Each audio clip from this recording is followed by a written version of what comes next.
Mother's Day is almost here, and you can get her the most beautiful time-tested gift around. A watch she can wear every day from Movement. Whether mom's into classic dress watches, rare and refined ceramics, or tried and true bestsellers, Movement has something she'll love. And right now you can save big on the best Mother's Day gift ever with up to 50% off site-wide during Movement's Mother's Day sale at mvmt.com. Again, that's up to 50% off at mvmt.com. We made this.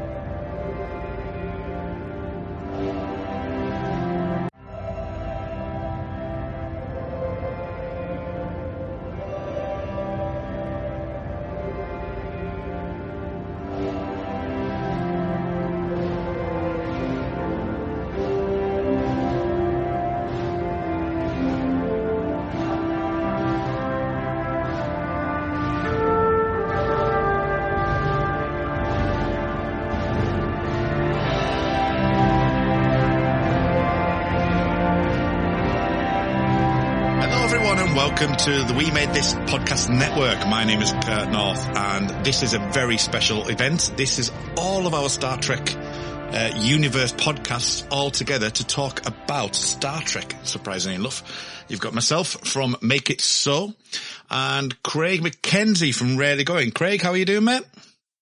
Hello, I'm doing good. I'm glad to be here on this very special crossover.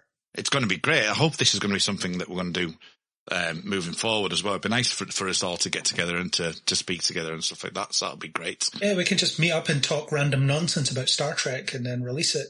Well, I'm sure that'll be fine. And we've also got some We Are Starfleet members here as well. First up, Ian Buckley. Ian, how are you doing, mate? Doing well. How are you guys? Oh, good. A lot of Star Trek news to get through. It's exciting. We're going to have a great discussion. I don't know how long this is going to take either, because there's quite a lot. And then finally, Mike Slamer. How are you doing, mate? Oh, I'm doing great. Thank you for scheduling this out and making this happen for us. I'm excited to talk some Star Trek. Yeah, well, unfortunately, Luke was going to be with us today as well, but unfortunately he's not being able. He's had a massive issue with his computers. LCAR system's gone down, so he can't come and join us today. Just tell the truth. We made him demagnetize the turbo lift or whatever dirty jobs that they make the lower decks guys do. Yeah, he's cleaning the holodeck filters. Yeah, that is the worst job in the world, isn't it? Really, has to be. So we're recording. It's kind of mid-April, which means that First Contact Day has just gone. So the 2021 First Contact Day, in which we've got multiple various different news things to come out from that. But we also had some other news as well, which has happened in the last couple of days. So we'll talk about all of them. But first up, I think, Mike, I want to talk to you first. I want to ask you what about all the Strange New Worlds information that we've had, the big info dump? What did you think to it? Ooh, you definitely came to the wrong guy, because if there's a new info dump that I am not aware of outside of the fact that they are in production, did anything drop as a result of First Contact Day? Absolutely not. No? So did I miss something? No. Yeah, that's it. There's nothing. There's been zero news. There's been zero news. Absolutely nothing has come to fruition. You're pranking me. I was. Absolutely. You son of a gun. Here I am thinking I didn't do some homework or missed something, and it's just a prank. It's just a prank. Oh, my. Hey, well, I might as well start as a mean to go on. Right. Don't worry, man. I was furiously Googling on my phone. I'm like, oh no! I was about to text you like, Ian, what did I miss? My plan was to wait until other people started talking about it and then pretend I knew all along.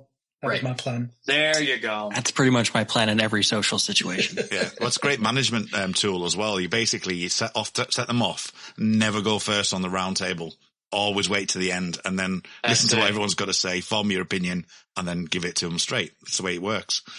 So no Strange New Worlds. I mean, what do you make to that, Ian? The fact that there's no kind of further news. Do you think there's something further down the pipeline, do you reckon? And what do you think? Why do you think it's been strangely absent? Well, I think part of it is to carefully titrate exactly how much information they're releasing all at once.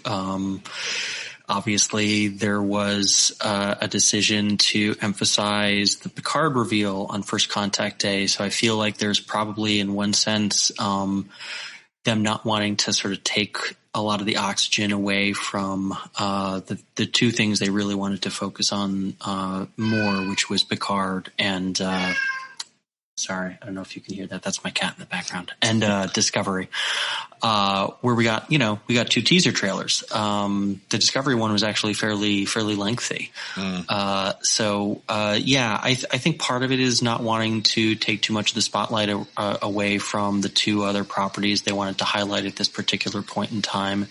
And also they're probably playing their cards a little close to the vest. I hope that's a good sign that they're holding things back, that they want to surprise people and build up hype and anticipation for the show. It could also be that COVID screwed up the schedule a little bit more than we were aware of, and they don't have quite as much ready to show. Could be any of that. Well, they've barely started, haven't they? They've just got they've got the cast, and they did that quite good cast reveal video, and I forget the names of the actors or the characters that they've announced, but that's all we've got right now, and I think that's all they've got, so that's fine. It is fine. I think what you've seen in other properties, sometimes Star Wars being an example, is at this stage in production, sometimes when you don't want to reveal a lot of finished footage, or if you don't have any, you might tease a little behind the scenes footage. You might tease a little bit of, the Picard teaser didn't reveal any new footage really, in terms of actual production footage. So, there are things they probably could have done if they wanted to. So on some level, it was definitely a conscious choice to hold some information back. I just hope that we get some info soon. I'd love to get a glimpse of what they've got in store for us there. I'm pretty excited for the show. Which brings me to the next point. Something that's happened over the last couple of days, really, is the movie news that's come out, that whether or not this has been a leak and they've just gone with it, is that we look like we're going to get a new 2023 Star Trek movie. So I wouldn't mind all of your opinions, really. We'll start with Craig on this reveal that there will be a new Star Trek. This has been going on for a number of years now. We've got, J.J. Abrams. There's been things like Quentin Tarantino version. There's the all of the other kind of scripts that are out there with Noah Hawley and, the one from Discovery as well, the Kalinda Vasquez as well. So there's all these things, and even like alluding to like the really early ones of Chris Hemsworth coming back to play Kirkstad and stuff.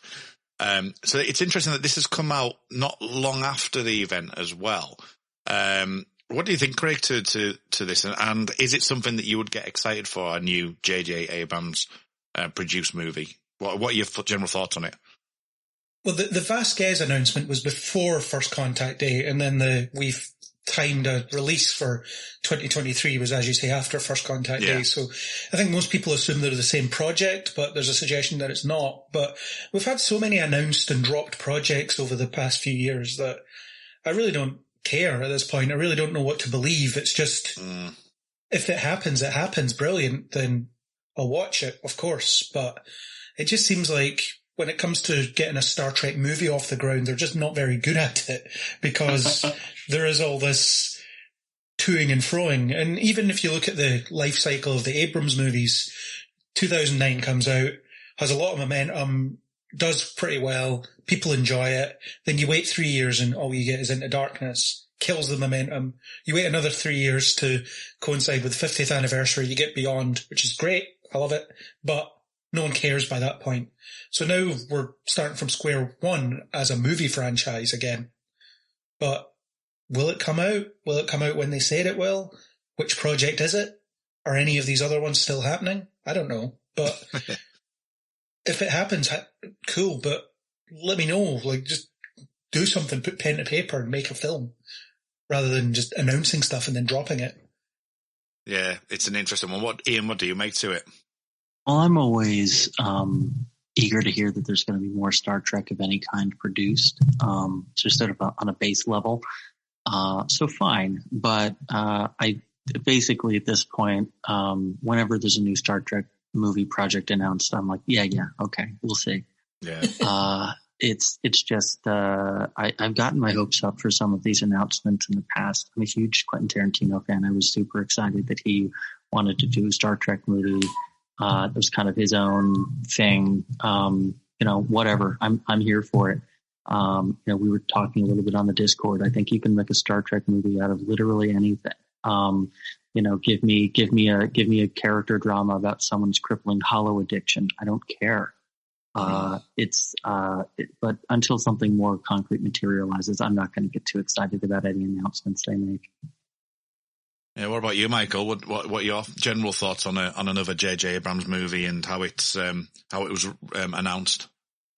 I agree with both Craig and Ian. I didn't particularly mind. I don't particularly mind J.J. Abrams in the producer chair, as long as he's a little bit more laissez-faire about how he's going about it. I'd love to see Justin Lin come back to direct. I thought Beyond was a great film. It is definitely one of my favorite Star Trek films out of all of them. And they're fun, they're engaging, and they bring new audiences in. However, now we're kind of in this interesting Star Trek universe where we have multiple shows going on now, announced, in production, and airing. So to me, it kind of feels like a movie is not really necessary, because these TV shows have the budgets of the movies.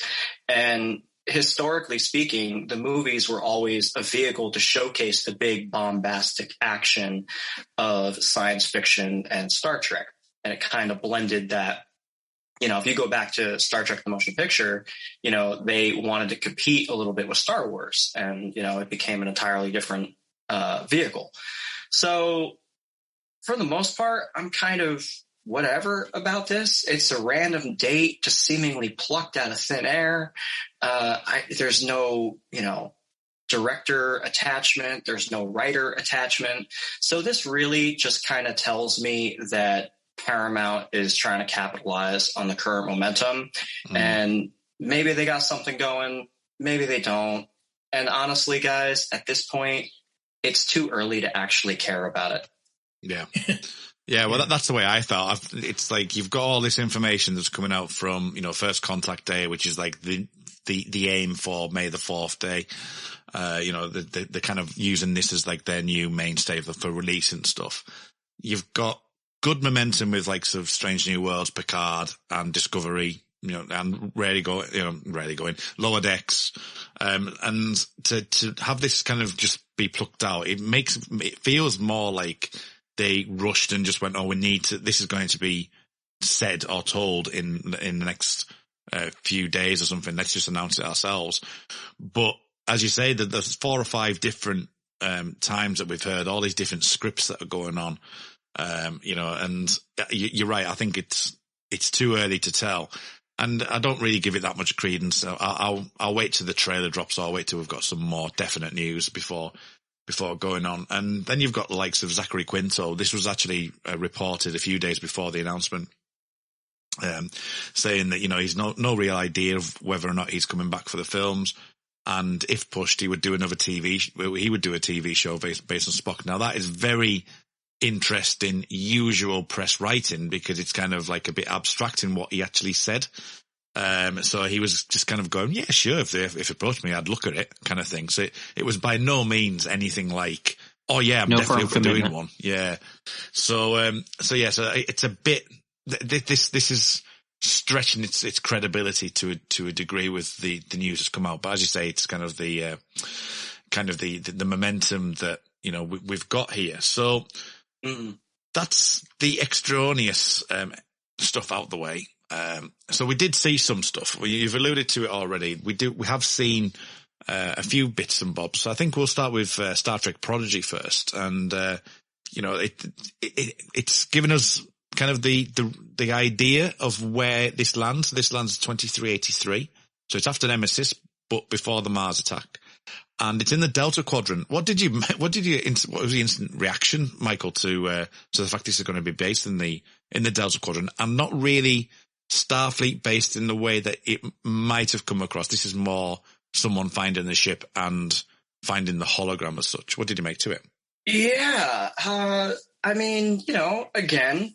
When you make decisions for your company, you look for the no-brainers. And if you have a lot of mailing to do, Stamps.com is the ultimate no-brainer. Mail checks, invoices, documents, and everything you need to keep your business running. Get rates up to 89% off USPS and UPS. And with the mobile app, you can take care of mailing on the go. Make the same no-brainer decisions as over 1 million other businesses with Stamps.com. Sign up at Stamps.com with code PROGRAM for a special offer. That's Stamps.com, code PROGRAM. With the Lucky Land Slots, you can get lucky just about anywhere. This is your captain speaking. We've got clear runway and the weather's fine, but we're just going to circle up here a while and get lucky. No, nothing like that. It's just these cash prizes add up quick. So I suggest you sit back, keep your tray table upright, and start getting lucky. Play for free at LuckyLandSlots.com. Are you feeling lucky? No purchase necessary. Void where prohibited by law. 18+ terms and conditions apply. See website for details. They're very tight-lipped about what we can expect from this show. But I'm kind of, the phrase cautious optimism comes to mind. It's a very repeated phrase these days. And that's holding true. The premise of these kids finding this ship in the Delta Quadrant with Captain Catherine Janeway as an emergency command hologram or a training module of some kind is really interesting. So I'm kind of curious as to what kind of story threads they're going to weave to bring that into canon, because as far as we know, there is no hologram of Janeway. So who knows? I'm excited. And it's a kid's show, right? Yes. It's supposed to be for Nickelodeon, and there will be a certain level of humor, a certain level of comedy, and a lot of moralistic lessons and humor that appeals to children and appeals to parents of children. So all that to say, this is kind of in Star Trek's wheelhouse, and I think the animation style looks great. So I'm optimistic. Yeah, Craig, what about yourself then?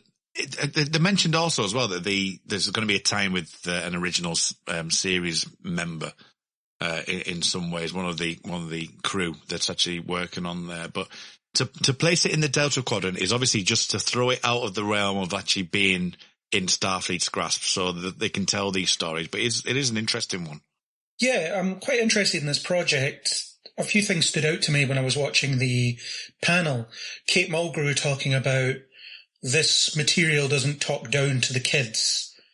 So it's obviously, well, maybe not obviously, but to me it's obviously going to be a show about, here's a group of kids and they're just going to learn lessons framed through a Star Trek lens, and this Janeway hologram will help them do that. So if Kate Mulgrew says that they're not talking down to children, I'm inclined to believe her. I feel like she's quite choosy with her projects these days. And I know we went through all this with Picard and Patrick Stewart saying, I just said no to this 6 times until it was the perfect thing. Or every time he told the story, it was a different number of times that he said no, that kind of thing. But Kate Mulgrew's really done very little since Voyager, certainly. So I'm inclined to think that there's something in there for her. And there's no talk of her having creative control or anything, so they've obviously come to her with material that she enjoys. So I think the Janeway hologram will play up the more parody nature of Janeway. Maybe she's just a bit, off the wall, a bit of a loose cannon. Loves the coffee. Yeah, a bit authoritarian. All this stuff you associate with Janeway when you're having a laugh at her expense, that kind of thing. Maybe she's a bit murderous, I don't know, which she could be in the show a bit. So it really interests me. But yeah, having a Star Trek show that's about kids learning valuable life lessons and being shepherded by one of the franchise's great leaders to an extent is compelling. And I think it's a great way to have Janeway back, but without having Janeway back. Yeah, and again on that, the fact that it's using the classic Voyager look, Janeway, the fact that she must have lent her image to them, and Catherine actually even said that she wanted her beauty modified. It was like she looked too beautiful. You need to sort of get rid of the chin and things like that. Which in itself, the fact that she does have some aspects of her own image to portray, but it would be interesting to, as you say, to see to see where they go. I mean, placing the Delta Quadrant, Ian, as well, not only from what Craig's just been saying there about the lessons that they can learn, but placing it in the Delta Quadrant, one, as I say, keeps it at arm's reach, but also it has, that's where Janeway has been. So it's also giving you a kind of a Voyager link in that way as well, the fact that you could come across other species that we may have met over in Voyager. Right. And it seems like, I think at least one of the characters is Talaxian, so it sort of, again, like you said, it makes sense. There's a verisimilitude to having Janeway interact with these Delta Quadrant species, many of which we'll have encountered before. Maybe we'll actually, I'd be surprised if we didn't revisit actual characters that we encountered before, even if they were only in passing or maybe just encountered for one or two episodes. So I think there's a lot of opportunity to explore there. And yeah, keeping it at arm's reach kind of keeps it free of a lot of overarching concerns about canon and how it fits into what's going on in the alpha, beta, and gamma quadrants, because it's just this far-flung adventure that doesn't really have to interact directly with what the other shows are doing. Was there anything else that came up on the Craig? Because I didn't see that panel, to be fair. So was there anything else that came up on that, or was it just like the others and it was like a 5-10 minute quick segment?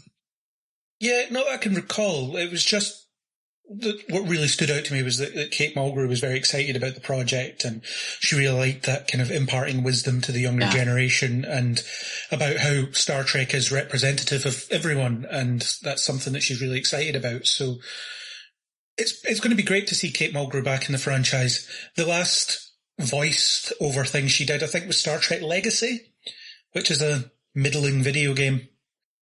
Yeah, I vaguely remember it. Her enthusiasm for the project definitely shines through all of I know part of her job is to do press and to build excitement for these things, but it does seem that she's genuinely enthusiastic now that she's able to speak more openly about it, about the work that she was doing on the show. And that makes me more enthusiastic as a fan about it. Well, she's doing it and she doesn't have to. So right. Yeah. Right. It's like I know that doing press is a part of the role, but it feels like the way in which she's talking about it is above and beyond where, the bare minimum of what she has to do. Yeah, I mean, you've got to look at the show as well, the way that the other ones, you've got particular showrunners in that. And I know, Michael, that you were going to mention something about the showrunners on this one, weren't you? The showrunners are pair of brothers, Dan and Kevin Hageman, if I'm saying that correctly. So they actually wrote and produced a animated series called Troll Hunters, which went on to win quite a few awards. And also Anton Yelchin, who is Chekhov in the Kelvinverse films, had lent some of his voice acting to the Troll Hunters series. So there's an interesting little, tie-in there that you wouldn't necessarily expect. Oh, right. Okay. The Prodigy is the one I've not been paying that much attention to. I've seen, obviously, when the images have come out and not really paid that much attention to these panels. I just haven't had the time. But it's certainly an interesting one. The more that I talk about and think about it, it's going to be interesting to see it and watch it and see how it runs. But we'll move on to the next one.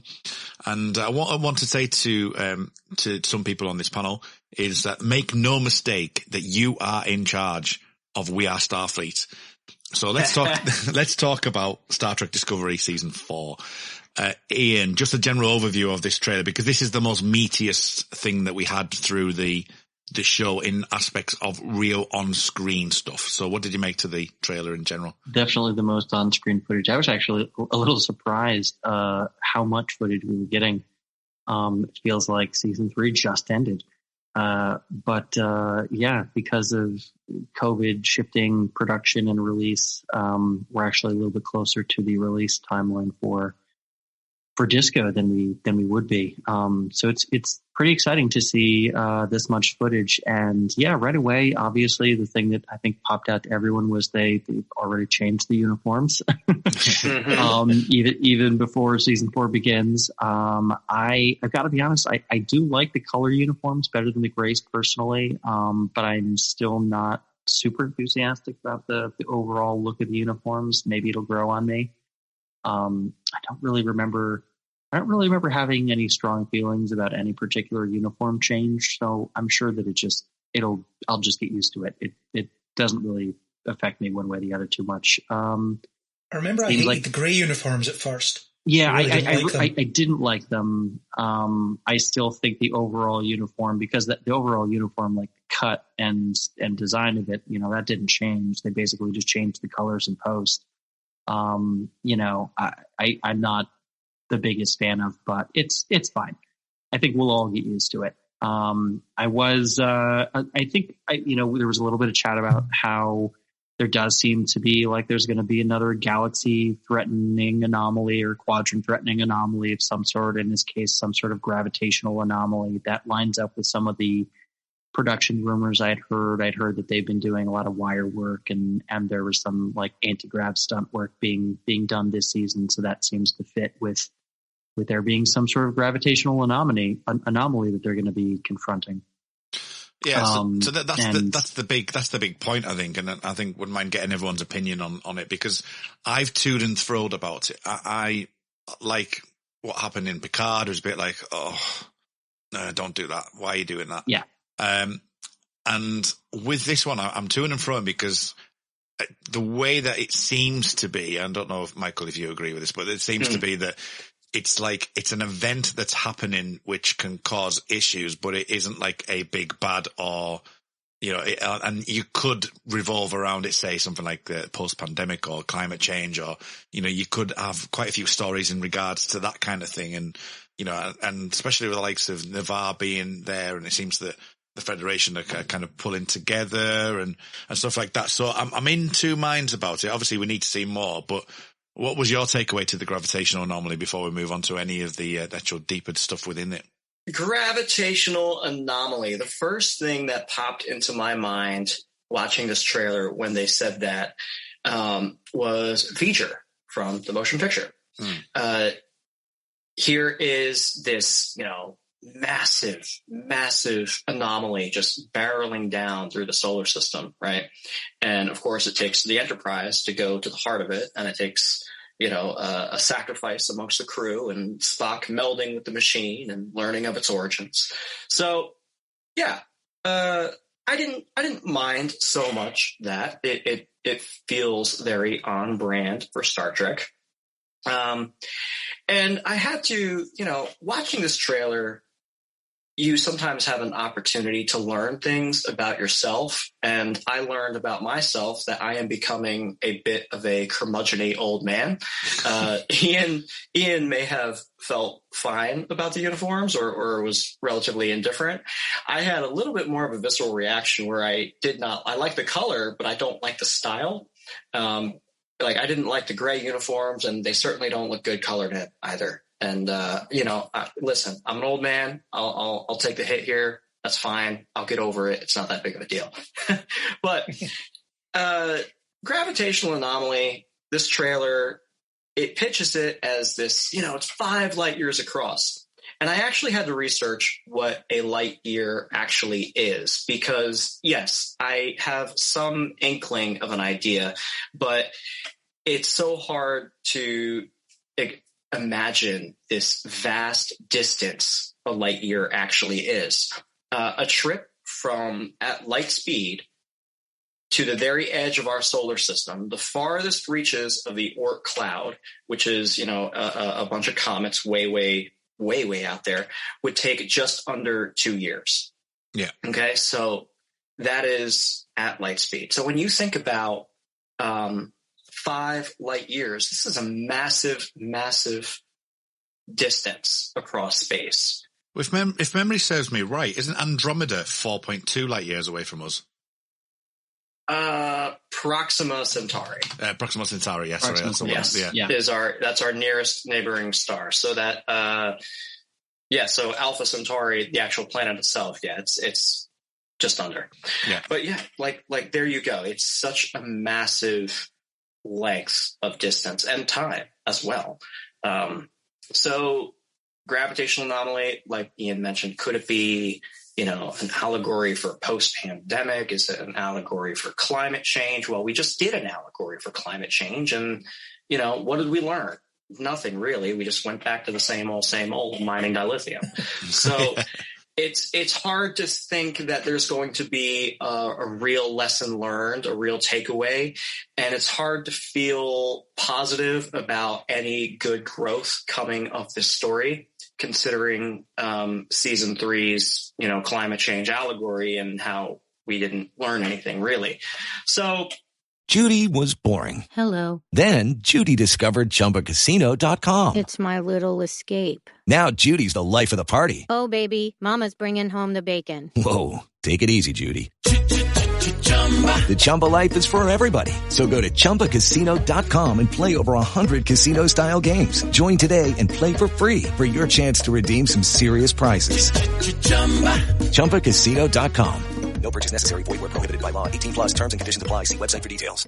With Lucky Land Slots, you can get lucky just about anywhere. Dearly beloved, we are gathered here today to... Has anyone seen the bride and groom? Sorry, we're here. We were getting lucky in the limo and we lost track of time. No, Lucky Land Casino, with cash prizes that add up quicker than a guest registry. In that case, I pronounce you lucky. Play for free at LuckyLandSlots.com. Daily bonuses are waiting. No purchase necessary. Void where prohibited by law. 18 plus. Terms and conditions apply. See website for details. I'm fine with the anomaly.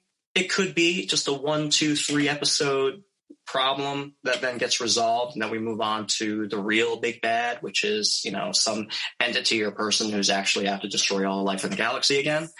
But that remains to be seen. Yeah, they could go in unexpected directions. I kind of hope they do. That the gravitational anomaly is maybe not the thing, but maybe a thing that leads them to the real problem or the real antagonist of the season or whatever. But it does seem like, we're really getting a sense that this is, Discovery is in its current iteration kind of a funhouse mirror version of one of the early concepts that Brian Fuller had for the series, which was to do an anthology series where every season would be a different story. I think his concept it would be a different ship and a different cast, and took it quite a bit further. But essentially, it was each season is going to tell a story, and that's this show. And it does seem like they're pretty, they're closely kind of following along with that kind of identity with this show. It does seem like we're getting sort of like season-long problem that our plucky crew is going to figure their way through. And that's fine. You can do that well. But I do think that you do run the risk of losing some faith when you do things like Mike was alluding to, have this, potentially pretty compelling, story about climate change and disconnection, and you just sort of hit the reset button at the end and wipe your hands clean of it and are like, okay, we're done telling this story, now on to the next one. Yeah, that's the big struggle with it. I think they've kind of fallen into this completely by accident with all the stuff that's gone on behind the scenes over the last 4 years, that they've fallen into this mold really, and it is a bit off-putting that you feel like you've just got, let's move on to the next thing. And, you would hope that the fact that we've got likes of Navarre being involved, that you've got, that they are kind of at least having some sort of tether to the previous seasons. And I'm sure we'll talk about that shortly. But what about your gravitational anomaly then, Craig? What did you think to it on first viewing? So, as I said, as it has been said, it is possible it is just a 1, 2, 3 episode, whatever problem that they can deal with. And you can imagine Star Trek of old, an episode of Voyager where we've detected an anomaly, it's 5 years across, and they'd have it dissipated within half an hour. Yeah. That's what they do on Voyager. That's just the way it is. But this leaping from apocalypse to apocalypse is getting exhausting, because we had an apocalypse in the first season with the Mirror Universe guys tearing apart the universe by mistreating the mycelial network. Then you had the synthetics, or the artificial intelligence in season 2. And then the synthetics in Picard, which was the same thing, basically. They were going to do the same thing. Season 3, they appeared after an apocalyptic event and then resolved it. And now we're back to another one. So it's just quite exhausting. And it's that expansionism problem, isn't it? We've got this situation where we just need to keep raising the stakes, but at what point does it just get too ridiculous? Can we go back to something a bit more simplistic where they're just having to solve very significant personal issues or significant political issues or whatever else? And I think it's something that, is worth discussing, is whether the modern era of Star Trek has lost something that the old era had. I don't want to be one of those guys where it's Star Trek of old is the only Star Trek, because I don't believe that at all. I think there's merit to the new stuff as well. But because we're only getting like 13, 15, whatever it is, episodes, we are getting this situation where we're trying to tell a contained story very quickly. So we don't really have time for this. We're just going to nip off and investigate this planet or investigate this nebula, and that's all it is. That's all this episode is. That's all we're doing. And then we'll get back to something else. And because it's all plot, isn't it? Yeah. You get very few scenes where it's just people chatting. There's always a purpose to that scene that feeds into the plot or the emotional journey that a character's going through. Rather than, let's use, for example, the root beer scene from Way of the Warrior. It has no bearing on anything. Yeah. It's just two characters sharing their opinion. And that's valuable in itself. But the modern era, it's very much, every scene has that connected purpose to the overall narrative. Yeah. And it's a bit unnatural. And if we're just heading into another apocalypse, I feel like I'll just get a bit desensitized to it and a bit bored with Discovery doing that all the time. Sure. Because I want it to be Star Trek. I want it to be, we're going somewhere to look at something we've never seen before, and it might not try to kill us. It might do something else. That can be interesting too.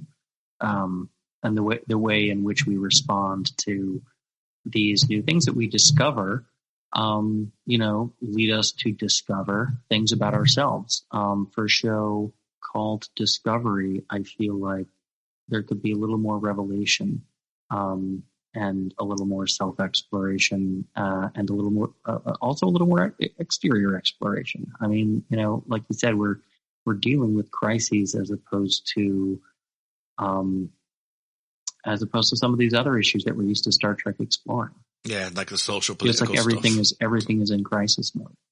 Yeah, Strange New Worlds might be that, but we don't know. It is. Yeah, I mean, I think what we're saying is that what we're missing are those opportunities for character development that you sometimes get out of a show like Deep Space Nine, where you have 22 to 26 episodes in a season, but they are committed to this format, it seems, of telling these tightly contained, self-contained stories within each half season or full season. And what that leads to is, like you said, we're just sort of rushing from one crisis to the next, and sometimes we're drawing these moments out. We're taking a lot of time for some of these moments that aren't actually informing us about character, or getting us to invest in what's going on screen. And that's a balance they're going to have to continue to try to strike. Yeah, I mean, I'll use two examples of like Nepenthe on Star Trek Picard, and then you've got the episode in Star Trek Discovery Season 3 with the wake for Giorgio, and it's like the Giorgio one just felt earned. It felt like it was a story plot to get her off the ship and to say, oh look, we all raise a glass to her, and it's like, but she was so antagonistic that most people didn't like her. Whereas Nepenthe was, I know it's different because it's legacy characters and it feels like that was a natural progression to where they were, but it was classed as one of the best episodes of the season. Absolutely. And the fact that they took that time to breathe is something that, I think that Discovery could take its lesson from. And it's whether or not they actually do decide that, because it does feel a lot of the new stuff that comes on stream, and this is not only Star Trek, sometimes it can feel just a bit too overt and not opaque enough, or not, just living in its own skin for a second, just let us breathe for a little bit. Right. And I always feel that a little bit with We Are Starfleet. Oh, I can say it again. Bloody hell. You're doing it again. I'm tired. With Star Trek Discovery. So you guys are all making great points here. And I want to add that it definitely feels as though the crew of the Discovery is constantly responding to a crisis. They're never just being Starfleet officers. They're always going from one problem to the next problem, to the next problem, to the next problem.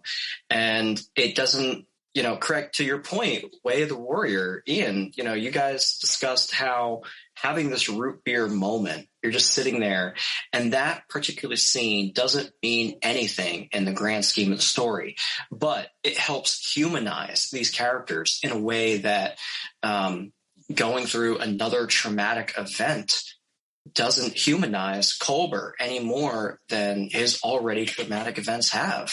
You know, how many times can these characters on the Bridge of the Discovery go through these terrible, terrible things, be constantly beaten, and we're never shown them taking the time to heal, taking the time to lean on each other, take the time to grow from these moments. They never get their root beer. They always get, you know, stabbed or shot or sent through the mycelial network, or, you know, they have to go back to their home planet and leave the ship because, you know, they feel burdened to their people. It's always a problem. And Ian, you nailed it, man. Like when you said that for a show called Discovery, we're not really doing a whole lot of discovering.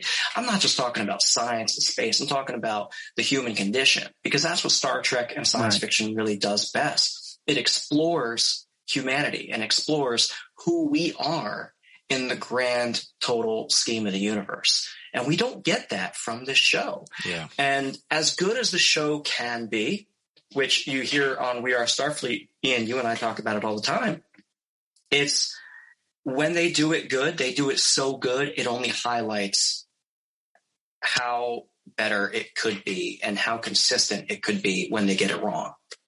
Right. And, you know, a good way to get us to invest and care about these characters when they're in crisis and when they're thrown into situations of adversity is to let us get to know them when they're not. Get us to care about their quote unquote normal lives so that when they want to get back to that, we want them to get back to that too. Yeah. Well, I think there's three things that I want to bring up with regards to what's happening in the trailer, which we may get strands of. And that's Nivar with Book getting the mind meld, which in itself is interesting itself because of Book's empathy, you know, this kind of unusual aspect there. We get Adira with Grey, but we definitely don't get anything more than that because deliberately kept to a point of like, we don't know where Grey's situation is right at this moment in time. And you get the Kelpian that we all know and love, who seems to be in Starfleet at some point, but is also, you know, maybe potentially an ambassador for the thing. So there's three story threads there. I mean, I don't know what you think, Michael, to those three story threads and whether or not that could give us that kind of, you know, that kind of inner look rather than looking at this gravitational thing.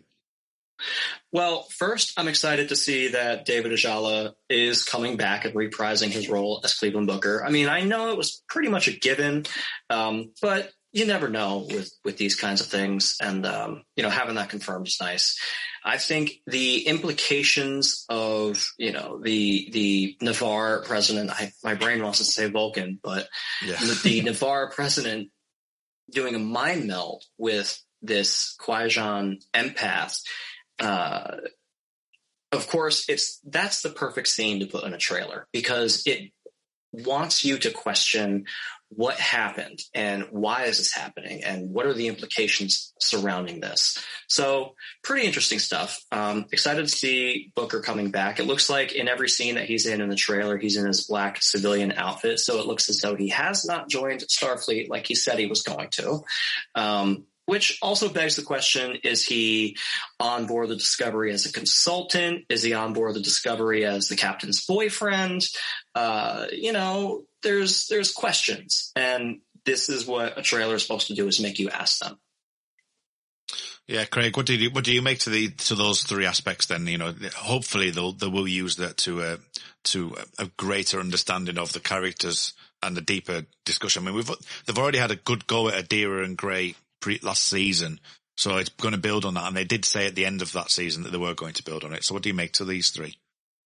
Yeah, well, I'm fairly sure Grey will get some kind of holographic avatar that he can inhabit and that everybody can see him, because they already did that, and there's no reason that the technology doesn't exist, because it already exists, so they can do that no problem. So I imagine that will probably happen.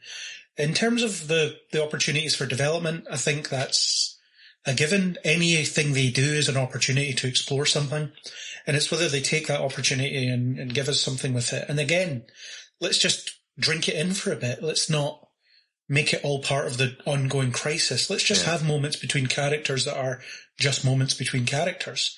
That's fine, because some of my favourite scenes in Star Trek or favourite stories in Star Trek are just a couple of people puzzling through something that isn't life-threatening. And it's a problem they need to solve, or maybe not even a problem. It's just a situation that they're in that they need to deal with in some way.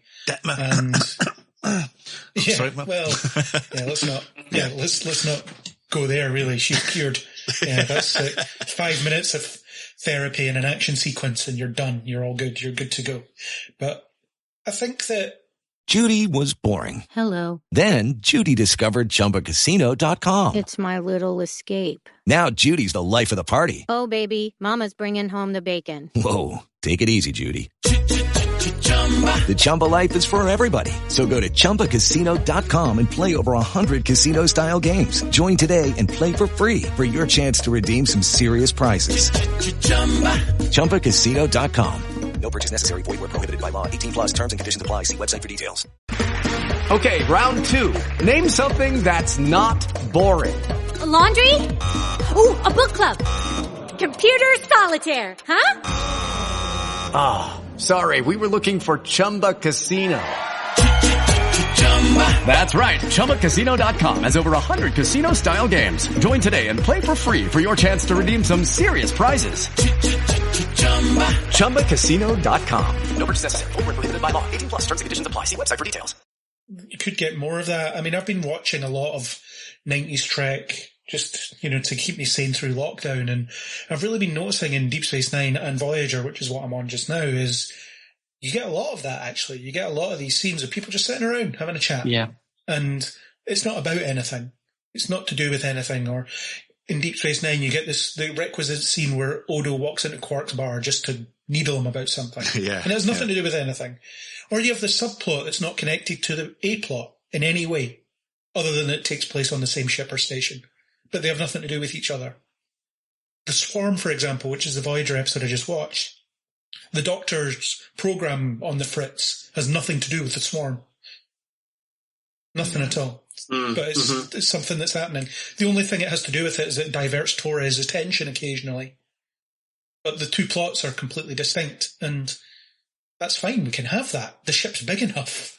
And especially if they're not in life-threatening danger all the time, we can do that. Yeah, I mean, we know that a lot of the earlier Trek series, they all had real budget limitations, right? And Discovery, Picard, less so, they basically have a blank check right now. So it's almost as if, working under those limitations, they had to have a strong script. They had to have a compelling character drama, whereas this era of Star Trek is, visually stunning. It's a feast for the eyes, but the writing has taken a hit. You don't get those character drama moments anymore. And you'd think that even one of the 13 or 15 episodes or whatever they would do, you'd find a way of doing a bottle episode in some way, or and just delve into someone on how they're reacting. I mean, I know I joked about Detmer before, but you could have easily had something that would actually, some drastic thing happen on the ship, and you spend a little bit of time dealing with that aspect and, just delving into it. But as you say, it's a plot movement forward. Let's go forward. Let's get to the end. So your perfect Detmer plot is she's stuck in a turbo lift. Yeah. And she has no choice but to talk about her issues. She can't run from them because she's stuck in a turbo lift. Yeah. Somewhere between deck 1 and deck 9,000, according to the finale of season 3. But that's it. That's all you need. Its power has gone out on the ship for some reason, and it'll take a while to restore it, or there's people working in different areas to restore it. But in the meantime, you have Detmer stuck with, say, Owo sitting in the turbo lift, and there's nothing they can do but talk. You always feel with the two of them as well, there is a relationship there that we never get to see. It's almost like it's happening, but it's just not happening on screen. Yeah, you don't know these people. That's the problem. And, you going back to your turbo lift example, you could have a plot like that still resolved with her having to overcome her struggles to get them out of the situation. Like, you could still have her, like, you know, overcome the situation that they're finding themselves in, you know, talk about the issue, you know, work through the issue, and then have her actually, you know, overcome this obstacle, and then you get back to action. Yeah, I mean, and she's back in it. I mean, throwing that back into, like, say, Stamets and Detmer would have been great, because they did have that fight between the two of them, and they did have that, you know, have that debate between the two of them, and both get over that in a better way than what they did. Then that would have been perfect. How many episodes have we had where two people that aren't getting along are stuck in a situation and they have to work together, and then by the end of it they're friends again? Tom Paris and Neelix come to mind. They had to do that once. Yeah. Odo and Quark on several occasions. Yeah, the Ascent or the Climb or whatever that episode was. Yeah. I mean, you again, when you shorten the episode order from, you know, 26 episodes to 13, you do lose out the opportunity to have that. But they've also compounded the issue by, again, having this determination to have these self-contained plots in these seasons and these half seasons and these chunks of plot that you have to get through. And so you just can't stretch out some of these stories over multiple seasons and give these characters a chance to breathe. Everything has to be crammed into a season, and you're determined for, I don't know, reasons. I don't know why. I'm sure there's contracts and things like that involved, to have every season be, you know, 13-ish episodes, rather than being a little bit more flexible about that, or having some of these plots stretch out over the course of a couple of different seasons. You look at a series like Game of Thrones, which also has short seasons, but some of these stories are unfold over multiple seasons. And so you're not just in a mad rush to resolve everything each season. Well, arguably, Detmer, use an example of Detmer, what she's going through, she might never get over. Right. She's going to live with it for the rest of her life, because have that be it's a mental health condition that she's struggling with. And that's something that they could do. You don't need to resolve this. It's fine. And just to play devil's advocate as well, because the one thing that we want to be careful of is not to say that the 90s stuff doesn't have its own problems. You get episodes where but you know, episodes where you've got people who have deep psychological major breakdowns, and the next episode they're in a funny episode. You know, so we're not saying that. We're just saying, if anything, this universe that we actually live in right now in TV, in the TV landscape we live in, is a better vehicle to do that than the 90s were in Star Trek, but they're just not using it. I think that's the frustration. Yes. Like, we could see it happening. So look at the episode Hard Time, for example. O'Brien completes a 20-year prison sentence. You're not going back to work after that. That would destroy you. You're done after that, but not him. He tries to kill himself. Bashir talks him down, and then the next week he's fine. Well, the next week's a Mirror Universe episode, so he's not really in it, but the following week he's all right. That's why we like O'Brien. Yeah, he just suffers. O'Brien must suffer. Tilly, if you consider her entire character arc in season 3, where she gets promoted to first officer acting XO on the Discovery, and she has this compelling story all the way up through the finale. And then once we get to the finale, and Ian, you and I talked about this, it's almost like it goes nowhere, just peters out.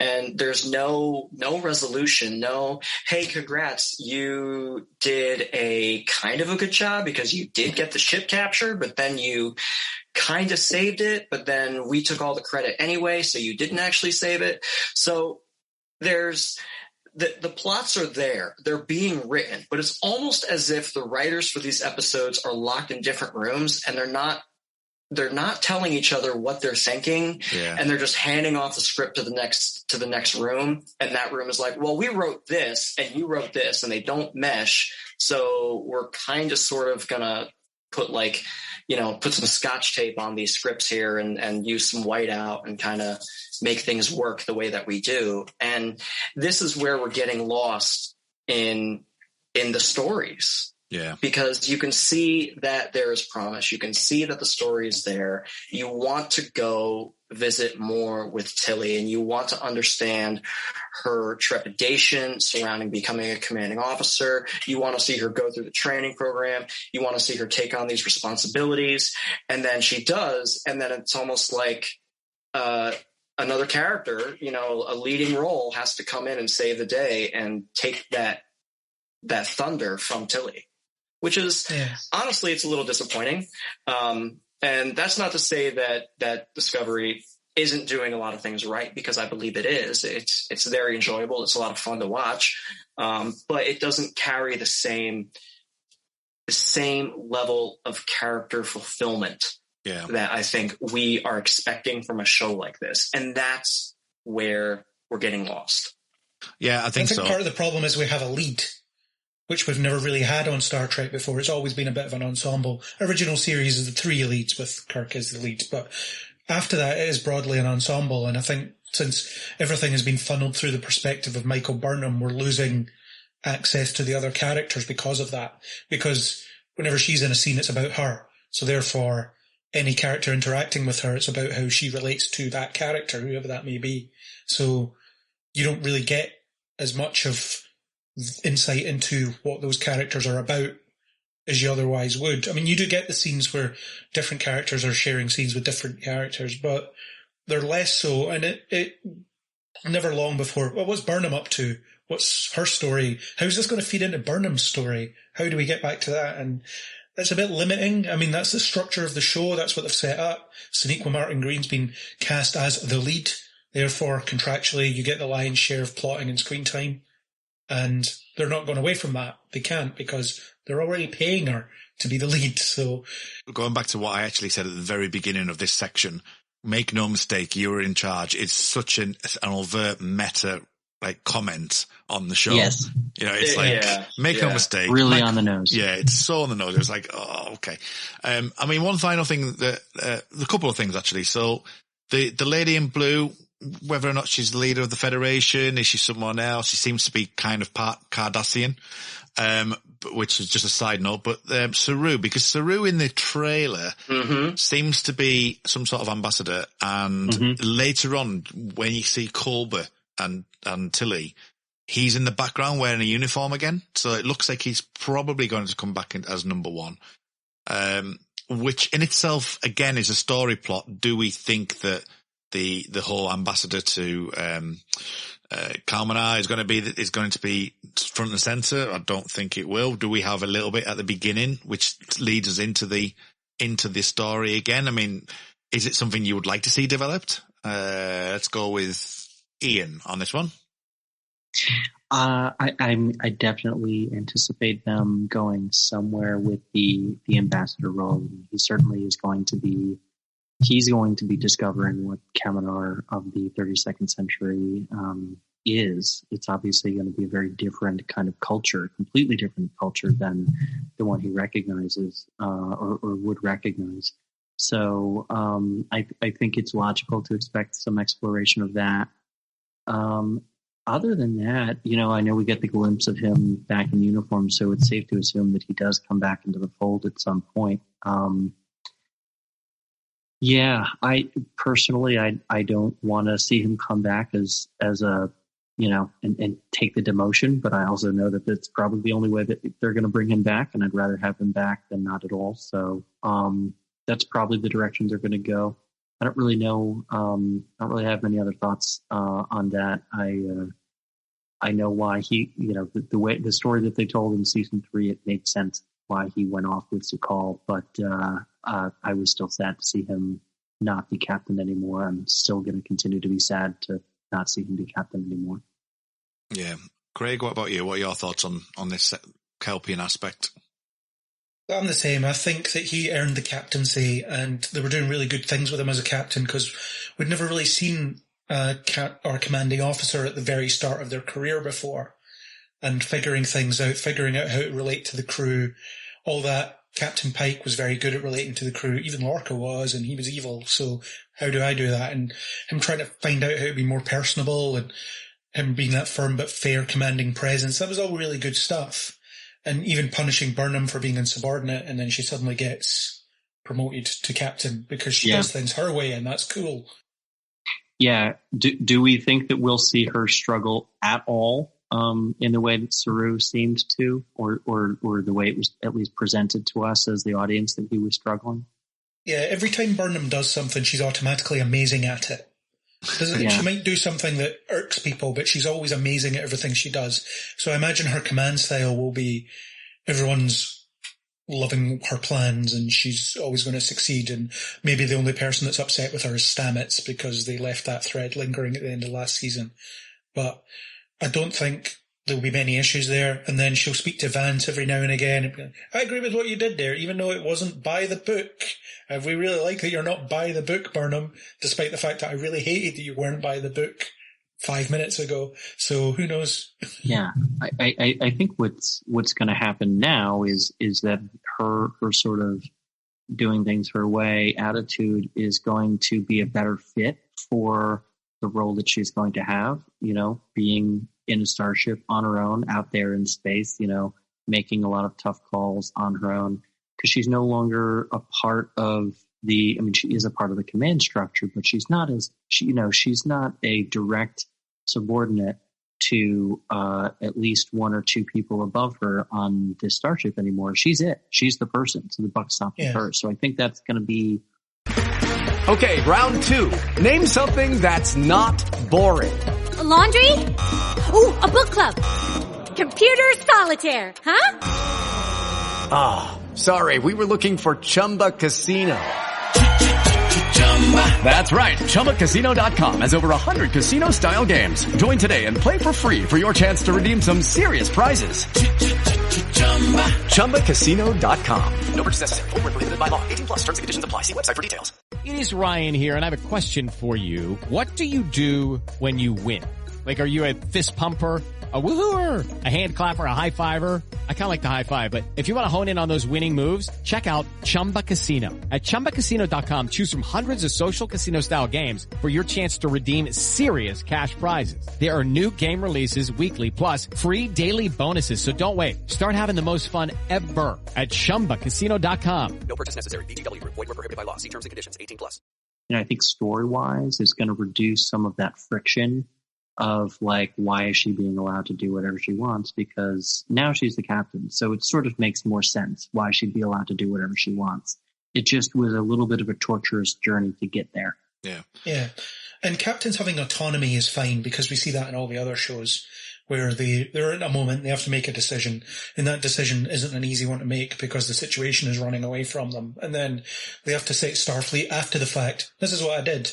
And then it's up to Starfleet to say, we agree with your decision or we don't agree with your decision, but you've already made it, so tough. You've done it.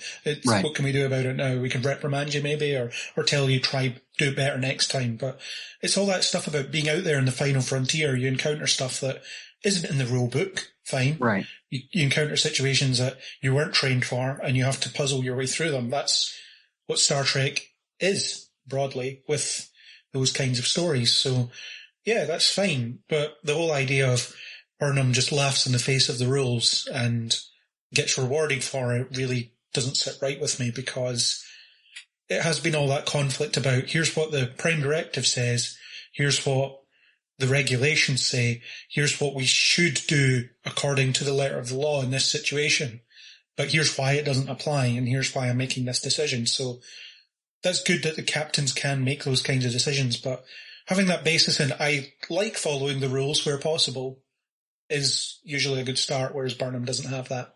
It'd be nice to see. I mean, just what's jumping out at me in my head at the moment when you're talking is the moment where Chris Pine turns around and says he's sorry in the Kelvin timeline, and he realizes he's done something wrong.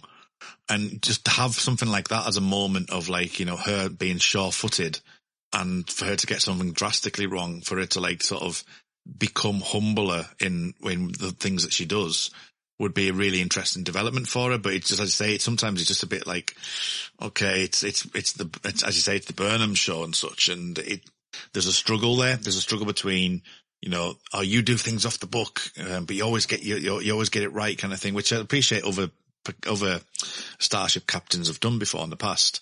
But a bit of nuance would be really nice to see in this season, where she'll get things right most of the time.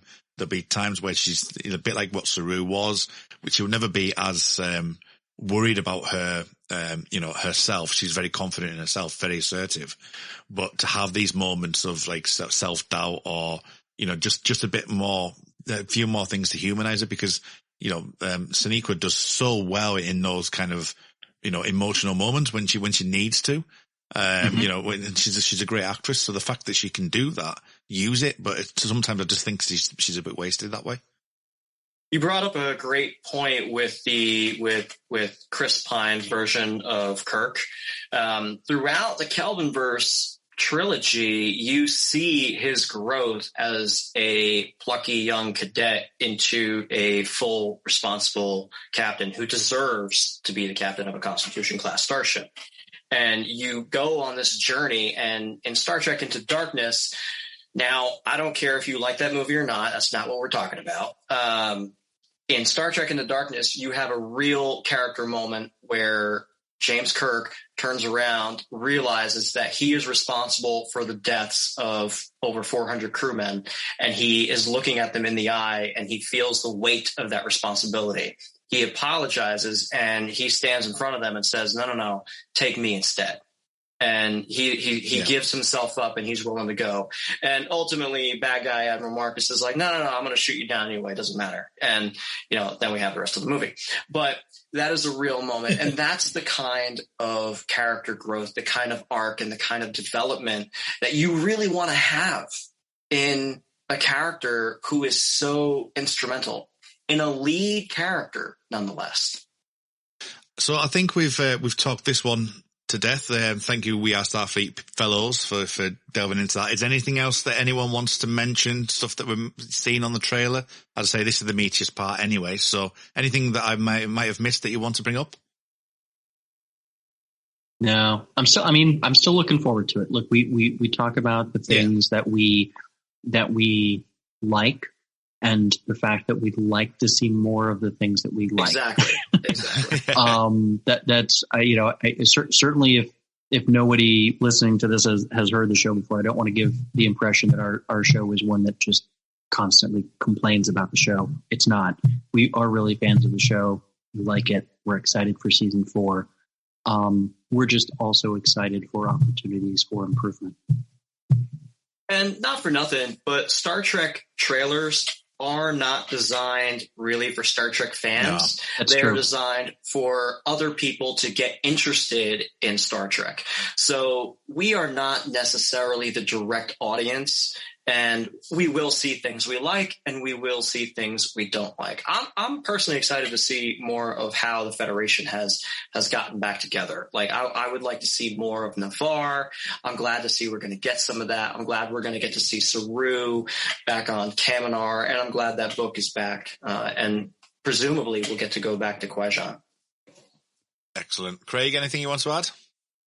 No, I think we've about covered it. It's about, minute and a half trailer, if that. Yeah. So, there's not a lot to cover. I want to reiterate that I don't hate Discovery, and I'm not one of those, the 90s Star Trek is where it's at and it should have stopped there. I'm not that at all. I want to see new Star Trek. I want to see the format played with. I want to see everything that the franchise has to offer. But I do think that there are some fundamental issues with Discovery that it really needs to address. Yeah. I don't think it's a bad show. I think it's a good show, and I think it's a very well-produced show, and I think there's things that it does very, very well, but there's also things it could be doing far, far better, and the issues at this point are systemic. They really need to dig into them and get rid of them and create something new with the strength they already have. Yeah. So whether they'll do that or not, I don't know, but I'm hopeful because the potential is there, and they've delivered some really good stuff over the 3 years that it's been on. So I've no doubt that I will enjoy it at some level. I think with Discovery, the start of the season always seems to be quite compelling, or at least season 3, maybe not so much, but season 1 and 2 started off really well, and then it just kind of limps towards its conclusion a little bit, but we'll see how it goes. I mean, I'm excited. We'll see it maybe this year. Cool. Yeah. Looking at it, if with Rarely Going being on the 12th of August and being 10 episodes, then you've got Prodigy after that. Is that right? Am I getting that wrong? It might they haven't said. Yeah, they haven't said. Yeah. It's either going to be Prodigy then Picard or Picard then Prodigy, I think. You think? I think Picard's going to be 2022, isn't it? I think Picard's the last one. Yeah, so I think it's going to be. I think it's going to be Lower Decks, Discovery, then either Prodigy or Picard after that in 2022. Yeah, but yeah, I mean, I would echo what you've all said. I think our podcasts always start from a foundation of they are great episodes. There's nothing. I would argue that it's probably nothing ever below a 6 out of 10, for example. So we're never going to be saying, "Oh, look at this is horrible" kind of thing. And we always start with a good foundation. Certainly hope not. Yeah, exactly. Equally, if it's a bad episode, it's a bad episode. We don't owe it anything. Yeah. I do have a question for you guys. Now that we've gotten 3 seasons of Discovery under your belt, are there the way that in other Star Trek series there might be individual episodes you like going back to and putting on? Are there any episodes of Discovery that you guys will just like put on to revisit? The time loop. Yeah, I was going to say the magic to make the say this man go mad or whatever it's called. How about you, Mike? And the first episode of season 2 as well. Oh yeah, that's a good one. Yeah. It stands on its own. They have a crisis situation they need to deal with in that episode, and then that's it. And actually, the first few episodes of season 2 are like that. But the Pike introduction, I just think it's so wonderfully paced and wonderfully structured and just strong and confident. It's a confident lead into the new season, and it's great that way. So yeah, that's one that I would put on just for giggles. And I guess the season 2 finale as well, just for the spectacle. Mm-hmm. Sure. I think for me, as you know, we went through the season 1 before you joined us on the podcast network. We were going through season 1, so having the opportunity to revisit season 1 was really good. I had a new found for a lot of the show, and I think I will do that at some point. I have all of the Blu-rays of them. I'd always come back to them. And I'm sure I'll find new things out of it. I think definitely the time loop episode is definitely one of them. I haven't revisited season 3 since watching it. I obviously for our podcast that we did, just covering the whole of season 3, I kind of skipped through it just to kind of get my head around what happened. Sure. So yeah, but yeah, it's by any stretch of the imagination, it's nowhere near bad. I would definitely feel that. I strangely enough would angle towards 3 and 1 over 2, so as a season. So that's interesting in itself. But yeah, that's where I would go. But I'm definitely by any stretch of the imagination saying I wouldn't go back and rewatch them because I will eventually. Okay, let's talk about Where Are They Going? 12th of August, it's coming out. We found that out after the event. You did it again. Again. Oh, great. Can't help it. Let's talk about Lower Decks. 12th of August it came out, or will come out. It was basically just a cacophony of all kinds of things.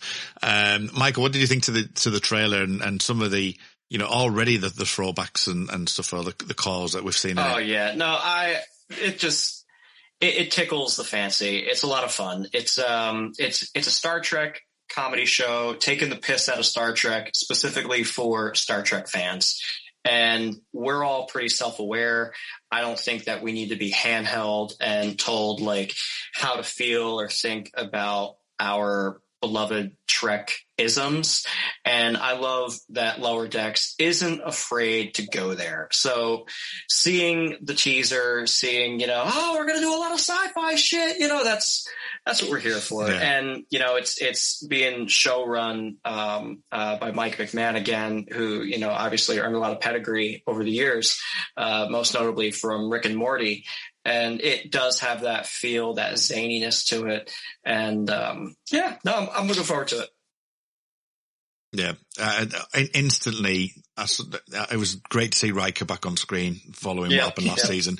Things like the 4 lights, was lovely to see. But yeah, I mean, Craig, how do you feel about this second season? Bearing in mind that obviously you did the podcast for the first season. So, what did you make to it?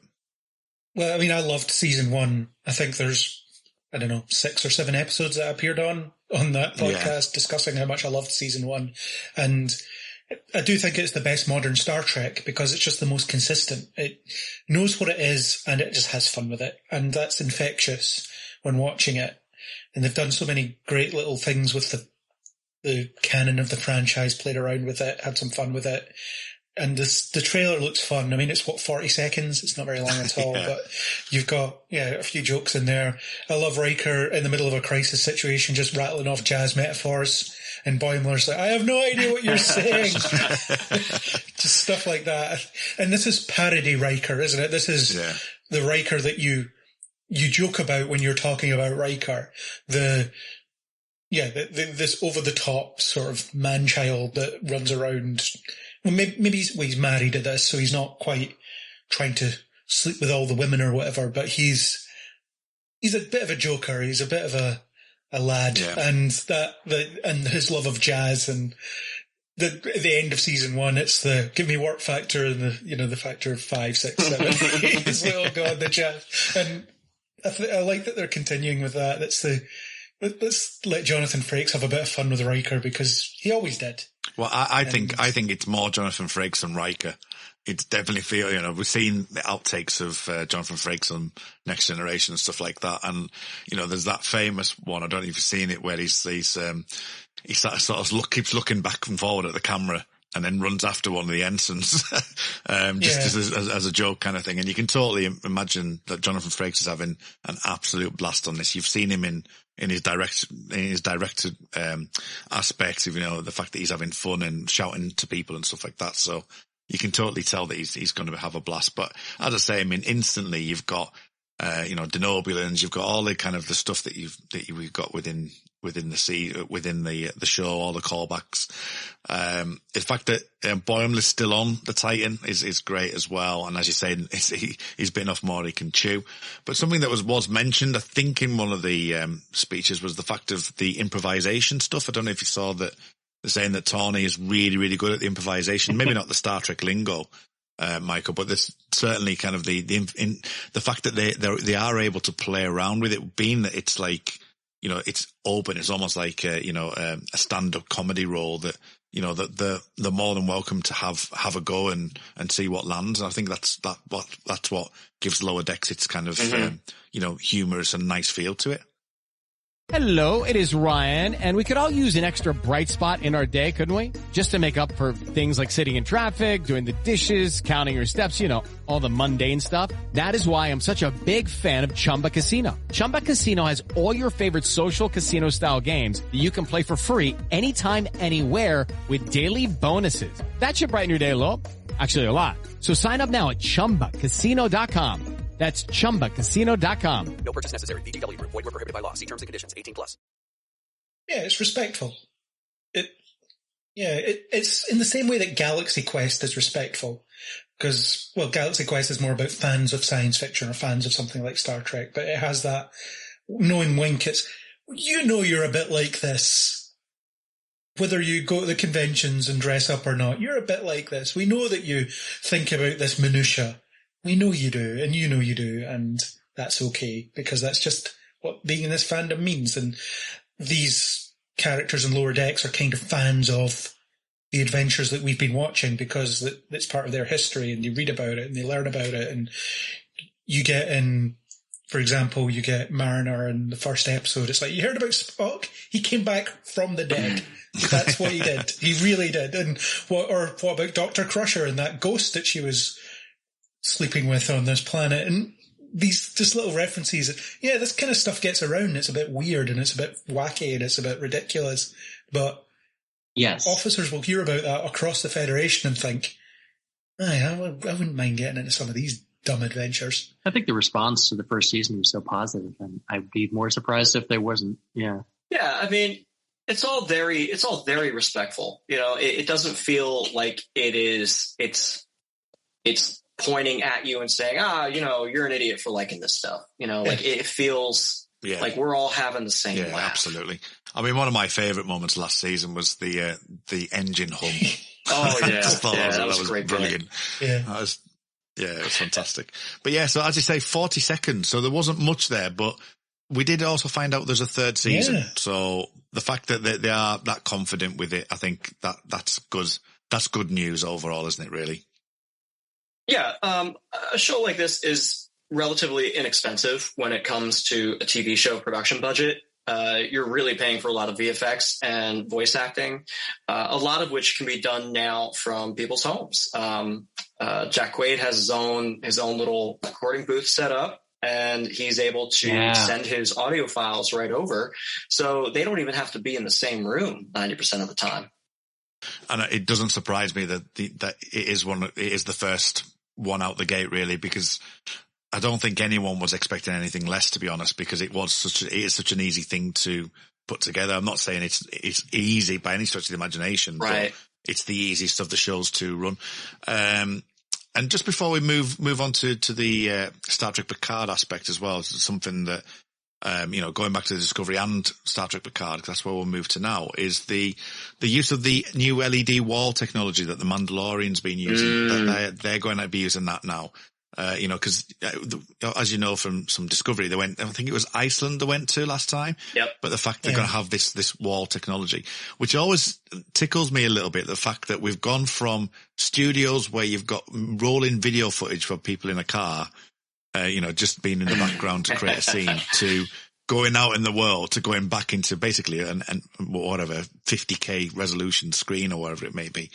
It's that in itself is going to be really interesting for both the live action shows, isn't it, Michael? Yeah, absolutely. I really love that whole effect in the studio life, and I love practical effects. I don't think anyone has a problem with the old animatronic dinosaurs in Jurassic Park. If that's a 1992 movie, 94 movie, 93. Yeah. And you can put it on today and you're like, oh yeah, no, this looks great. It looks real. And all the actors are interacting with everything in real time. And then you have, I think most notably and infamously, Sir Ian McKellen in The Hobbit, where he didn't want to act in front of a green screen. So it's a real component. I see a lot of behind the scenes footage, especially that Henry Cavill posted recently on his Instagram from Justice League. And you see these giant green screen studios with paper mache rubble all around them. And it really makes you wonder, like, how are they able to act all these things out? And it really is a testament to their ability. And I love that they're kind of going back to these hard sets and marrying the two ideas of digital and real-time analog physical sets in the same place. And I actually got a chance to see that large LED screen at CES before the whole world shut down. And it really, like, when you're standing there in front of it, the way that lights and shadows when the camera moves, and you wouldn't be able to tell, I swear to you, you cannot tell that it's a screen. And it's scary.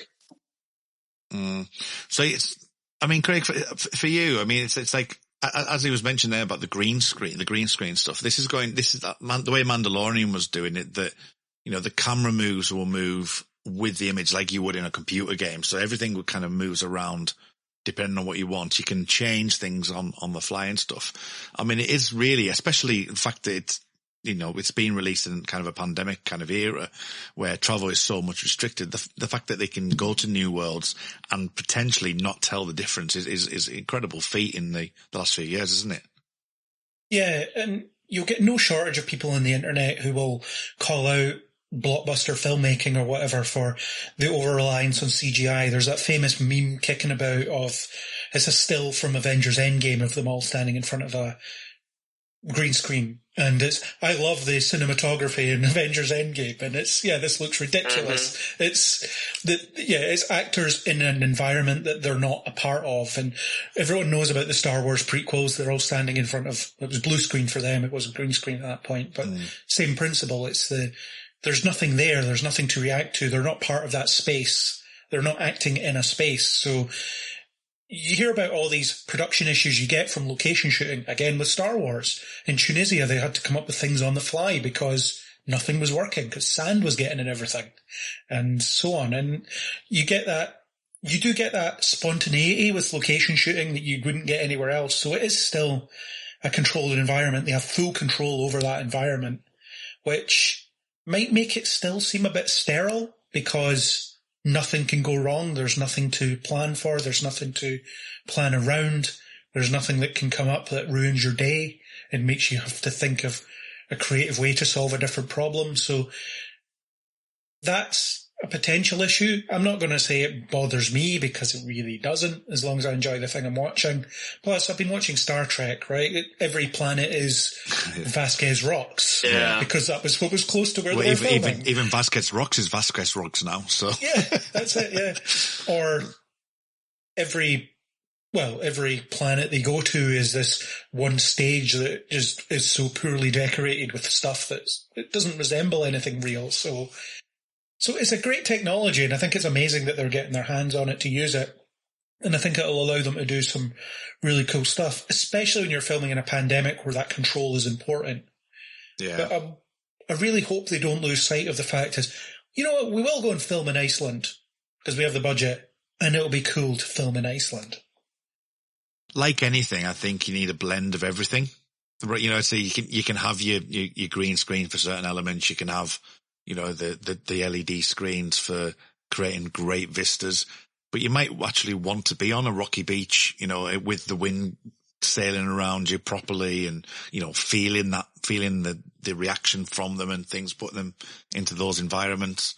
You know, so I think there's an argument to have for having all aspects of it to keep it real. Well, if you don't mix it up, the audience notices the artificial nature of it anyway. Yeah. It doesn't matter how good the technology is. It doesn't matter how photorealistic the CGI is. Unless you give them something real, your eye will become accustomed to the fake thing and see the flaws. That's just the way it works. That's the way it's always worked. And that's why Jurassic Park works so well, because there are real things there that have CGI enhancements. Yeah. So that's just the way the technology works, and that's the way our eyes work. We know what our brains know what isn't real. Yeah. So you can only fool the brain for so long. So whether it's a better resolution than real life screen, I mean, the very fact that it looks so great might be the giveaway.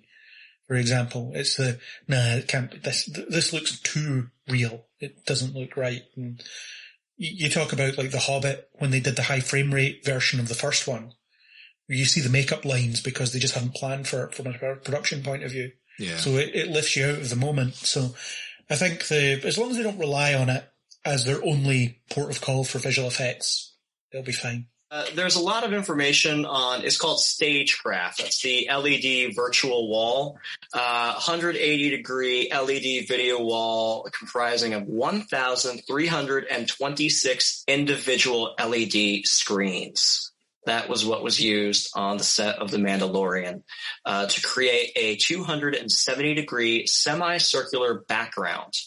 That is, wow, that's pretty impressive. And I'd say with the camera movements using the Unreal Engine to actually, you know, make those backdrops so you're moving around with it. Yeah. You know, it gives it that realism to it. So that's one of the interesting things about green screen, Craig, you were mentioning earlier, is it really limits the cinematography to certain dolly shots and certain pans and certain types of cuts, which is why often you'll see in movies and TV shows very similar types of shots. Like every Marvel is the most egregious, right? Where basically every superhero is framed in the exact same way. They all look pretty much the same. Okay, let's go to our final one. The Make It So podcast, Star Trek Picard, which is my baby. Let's talk time then. Craig, what did you make to the concept? It's just a teaser trailer. So, you know, we've got a lot of Easter eggs. Now, Easter eggs for me is something that I find fascinating in the world of Easter eggs, because likes of WandaVision, which we covered on the podcast 616 network, on the podcast 616 podcast, is something that I'm not too au fait with. I'm more au fait with Star Trek by any stretch of the imagination. But it's interesting that it builds people up and potentially knocks them down when they realize that that's only just to tease them. But we do get a lot of like teasing in this one. But I think generally let's just talk about the pure aspect of what Picard is talking about before we get into some of those. And that's time. Seems to be going to be a big feature of Picard season 2. What did you make to it?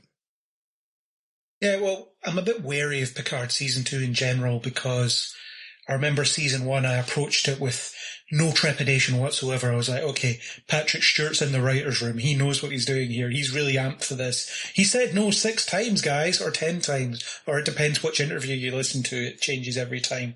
He said no a lot until they eventually wore him down with a presumably big enough payday, I would imagine. But he's in there. They're making this show. Amazing. I can't wait. The Borg, brilliant. We're revisiting that. Amazing. And then as we get through the season, I'm just getting more and more tired because it's just not delivering on what I wanted it to be and even what it promises in the beginning, because not giving me the show I want isn't a bad thing necessarily, but you have to give me something. You have to give me something worthwhile. And I'm not saying it wasn't worthwhile. What I'm saying is it disappointed in terms of, here's the questions that we're going to answer over the course of this show.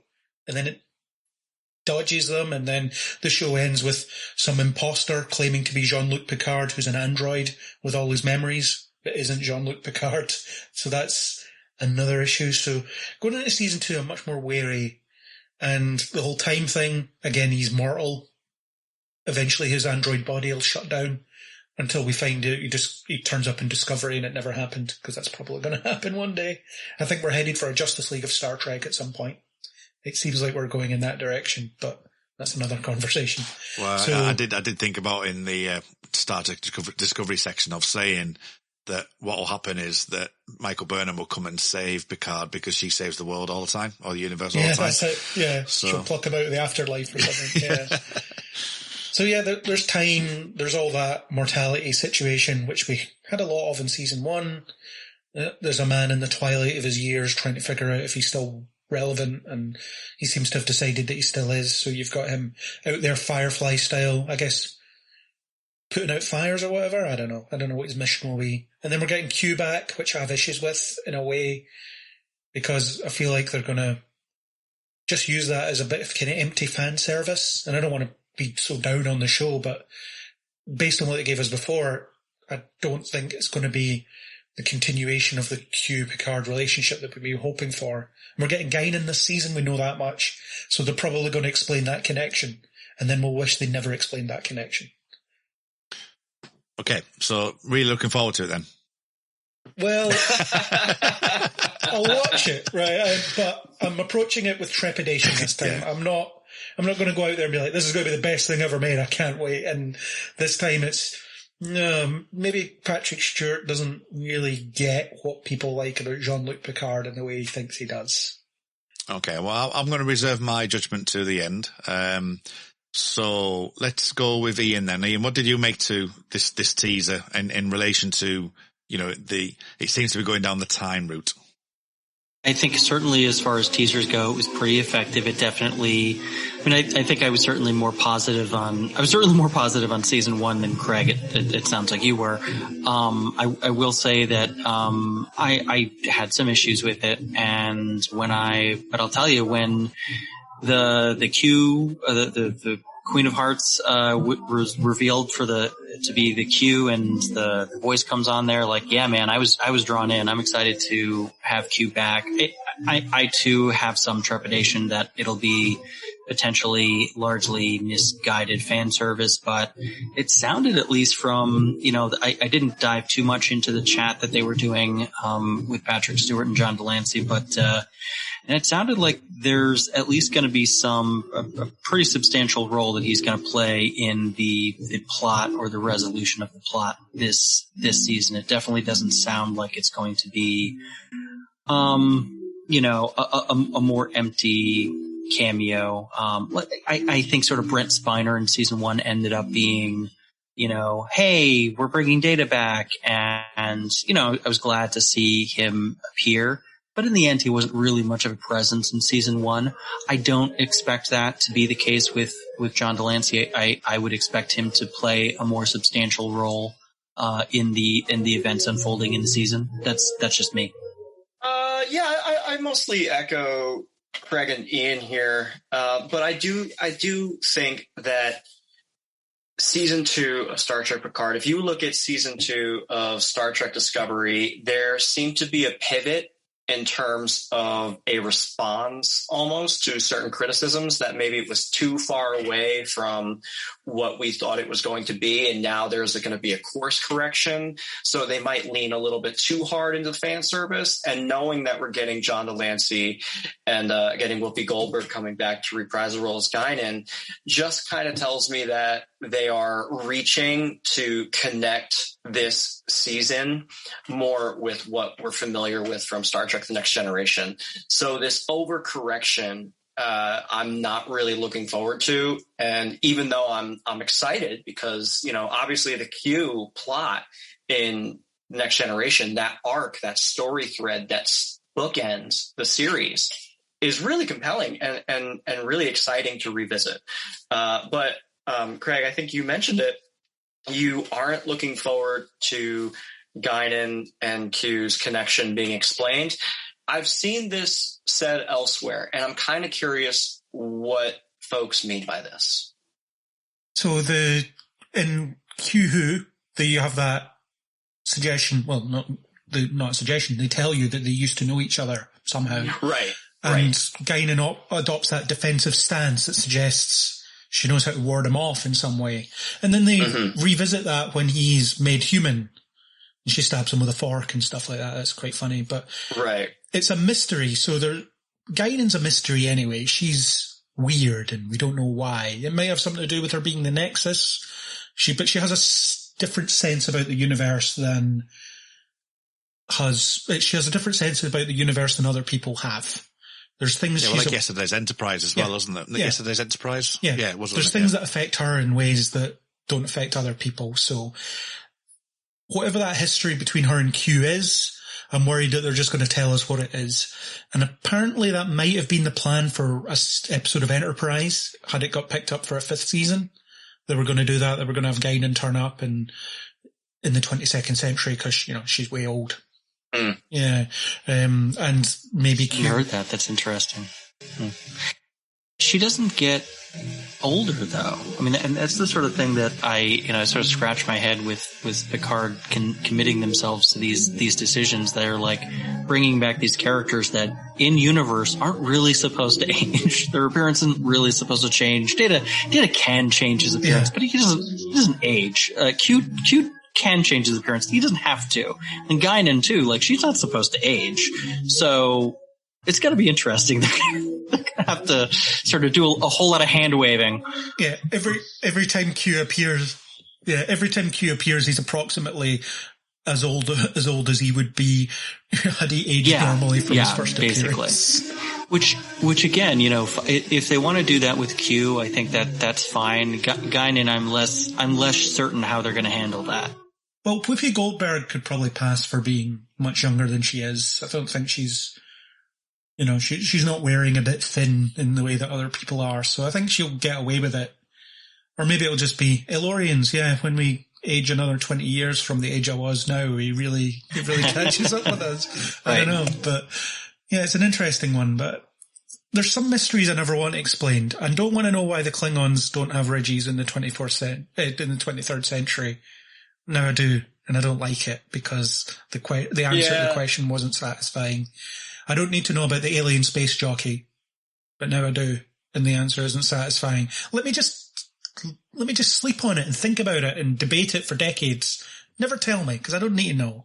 And that's the same with Q and Guinan. Yeah, sometimes better just to have the mystery than to have answers for everything, right? Yeah. Yeah, I would always say that. I think with it being an abstract notion, that it makes you think about it over the years, and you can, you formulate your own opinions on it. And that's what I have a problem with a lot of modern TV, is that a lot of modern TV goes at pains to explain everything. And I had the same problem with WandaVision, to a degree, not as much as I thought I would do, but it was like, why do you have to explain that to me? You don't need to explain that. Leave that. Well, DS9 explained it perfectly. What happened? We don't discuss it with outsiders. That's it. That's all I need to know. Yeah. Something happened. Yeah. That gives me fuel for further discussion. But what happened?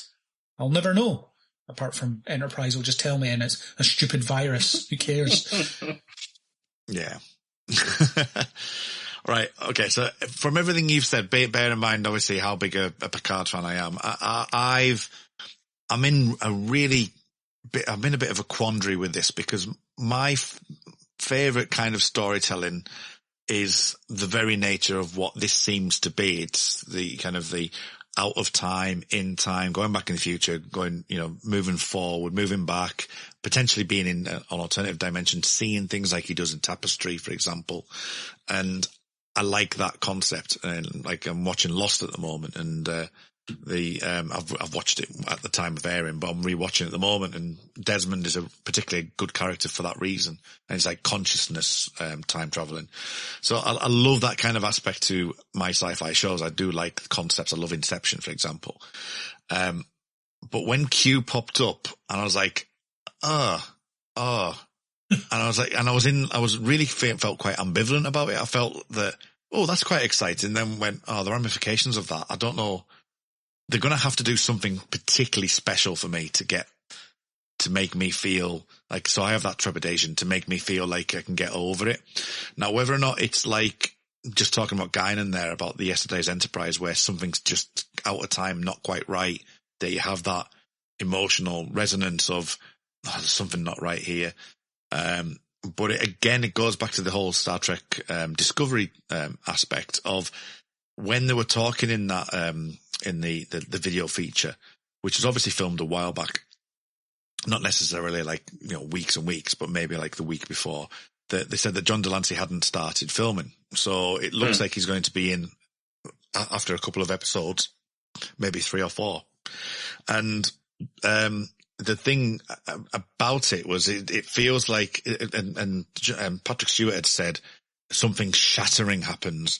And it's like, it's another big moment. It's it's like, it feels like that to me. And I don't know if you've heard that. Have you had anyone heard that? Or the Earth blows up in front of their eyes, and then Q appears and is like, ha, the trial never stopped. So that was the thing for me. It was that the moment when he said it was something shattering for Picard. Now, if it's a personal shattering experience, then I can live with that. It's a personal aspect to it. And, as I say, something like Tapestry, which is a great episode, which talks about that kind of thing. But then he goes on to talk about significant trauma. So if it's got the nihilistic aspect, I actually really like that. I like my nihilism. I know as much as as horrible as that sounds. I actually like that aspect. So. Well, what's interesting you bring up Tapestry, because in Tapestry, Picard was on death's door and Q came to him and offered him a way out, kind of thing. So it's curious that didn't happen when he was at death's door at the end of Picard. So, so maybe there seems to there will be that kind of Picard, Q and the real Picard are looking at this android imposter that's now living his life and just saying, look at what this thing is doing. It's not you, is it? Because, I seem to be hung up on this isn't the real Jean-Luc Picard anymore, but yeah. You are. I think they're just going to move past it, and we're just going to have to move past it. Yeah. Or, I would expect Q to have some commentary on it, but other than that, I think they're just going to hang a lantern on it and move on. Yeah, but I do wonder if he'll have lost his powers or something like that. He'll have been kicked out of the Continuum.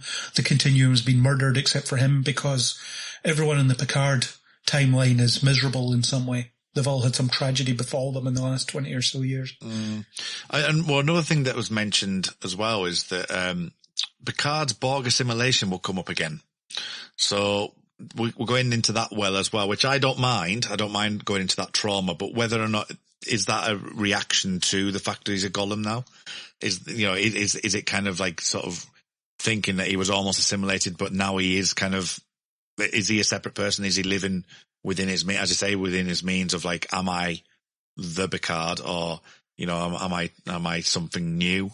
It'll be, if they start talking about that and who he is, and Q helps him from that aspect of, this is who you are, I can see that being quite an interesting story.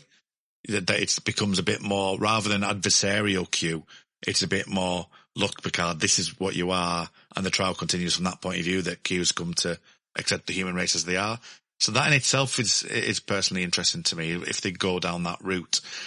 But again, I've got this trepidation, and it might be good. It might be good that we actually are that. We're not expecting too much of it, and it does clock up. Because another thing he does say is that despite 178 episodes of The Next Generation and 4 feature films, there are events coming up in season 2 that have never been seen before. Now, that is your typical claptrap, really, of hard to take that seriously. Yeah, it is very, very hard. It's also okay, that could technically be true, but like that doesn't mean it's good. So Michael, so what about some of the Easter eggs that are actually physically on screen as a part of a teaser? The way it's crawling through the library of the vineyard, whether or not it's on La Sirena, because obviously La Sirena isn't mentioned whatsoever. It's just a teaser for Picard, really. It really is. I mean, so it's interesting because I feel as though I've gotten tickled by Easter eggs and been so let down by them that I just kind of didn't care, because I saw quite a few of them, and I very distinctly recall the Captain Picard Day banner from season 1 and how that was featured in episode 1, and that was it, right? So a lot of these Easter eggs, it feels like, is this just another archival moment? Are you just putting stuff on screen to get guys like myself and Kurt and Craig and Ian and all my Trekkie friends and Star Trek Twitter a buzz and talking about it? It feels, I don't know, man, maybe this is some cynicism kicking in here, but it feels very inauthentic. Yeah, I would agree with that. Absolutely. I think that's the thing that I struggle with a bit. It's like, I want to be able to talk about theories and stuff like that, but when it's a teaser, there's nothing really to go on, apart from just the talking. It's like, oh, look, there's a stargazer. Well, that's probably going to have an effect. It's big enough of a thing, but something like the Reckoning tablet, which is in there, which has a thematic Easter egg in that the power race were out of time. Where will they even go down that route? And is totally alluding to the fact, could we see Cisco? That's what it's screaming out. Do we see Cisco? Well, it's likely it's more of a thematic thing of, well, the power race was slightly out of time, and this is what Picard's going to be like throughout this season, or something like that. I hope there's a more substantial DS9 Easter egg link. Like, we know that they're going to be bringing back like a lot of the TNG folks, and we're all going to be happy to, for the most part, see them again. But I'd love for there to be some way to wrap DS9 and that lore into this current iteration of Trek. It was not Call Meany said that it would take a lot for him to show up in Picard. It was not something he was particularly interested in, that kind of thing. So O'Brien seems to be out, unless he's being too contrarian to surprise us. I don't know. But it seems like the Deep Space Nine actors and mythology is getting a little less love these days, because we've got Janeway coming back in a fashion. We've got the original series coming back in a fashion with Christopher Pike and so on, and Spock, of course, and TNG coming back through Picard. And all the Easter eggs of, that was the painting that hung in his ready room, and it has scorch marks on it because they remember that it probably got damaged in the crash, but it's still a full painting. But I mean, is this going to be in the show? Probably not. It's just it felt to me it was very thematic. It was very, these are the toys that we're going to play with. They're going to play with the history of the Enterprise and Picard's life. We're going to play with time, and we're going to play with this aspect of, like kind of, not quite in the timeline and being able to move around. The hourglass moving backwards, I really don't think it's going to be a tenet in that. In fact, you're going to physically see that, but are we going to be moving through time backwards? And if they do that, I do not under any circumstances want the end of The Mandalorian, because that CGI was just horrific. So that's the danger, that if they're going from an old Picard using maybe stock footage, potentially, but and if they do some de-aging and it's clever, then fair enough. But that's my biggest worry. And going back to the John Delancey Q stuff of Guinan, that the Q one can be thrown away quite easily because he can make a joke of it and say, I'm an old man with you kind of thing, and you can probably live with that. Data was difficult in the first place to actually understand, to get my head around the fact that, is a chubbier version of Data. You know, and I'm not quite sure why they did that, because a lot of the makeup didn't feel like it needed to have that. But anyway, and this totally feels abstract and thematic. And, you know, it's whether or not people see through that theme, or they actually look directly at the stuff and go, yeah, we're going to be on the Stargazer, we're going to be on this, we're going to be on that. And I'm not necessarily thinking that they'll go down that route. It's more of a theme. No, of course not. If you tried to tie in an actual plot with every single one of these Easter eggs, you'd be 24 episodes in, and honestly, they wouldn't be that good. You know, I mean, I don't want to go revisit the Stargazer era. I'm sure there's some interesting stories to be told, but at this point in the story, in Picard's story, there's nothing there for me as a fan that would actually inform my opinion of him any differently. What era of uniform would his time on the Stargazer be? It's just the TOS movie uniforms. We see that in flashbacks. Okay, so I definitely want that then, because I love those uniforms. So there's a reason. Yeah, the clock as well was apparently seeing online that the clock is the same time as the Back to the Future clock. Is it really? I don't think I noticed so that. 10:04. Yeah, so that was a nice little touch that they've thematically put that in, which is quite good.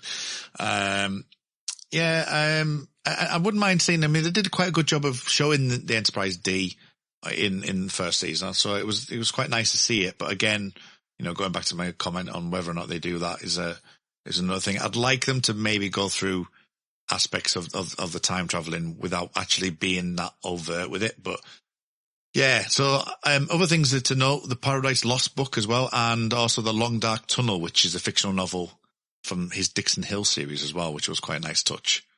That was a nice Easter egg. Yeah, and apparently looking on, I think it was Trek Movie, that they had said that the novel's author is Tracy Torme, which is the writer of The Big Goodbye, which was like even deeper. So I thought, I quite like that. Yeah. So, and that's it. Have you got anything on Picard then? Cause there's not much really we can go off, but, anything else you want to say before we wrap up and, call it a night? I'm just here to say that I do hope that season 2 of Picard doesn't go full bore into giving us fan service and wants to tell an actual story that is in its own way original and compelling and isn't just a reprisal of the same story of maybe Tapestry or All Good Things or something like that. You know, whether they stick the landing or not, I do appreciate it when showrunners, producers, writers, and ultimately actors do try new things. Yeah. Craig, what your final thoughts, Craig?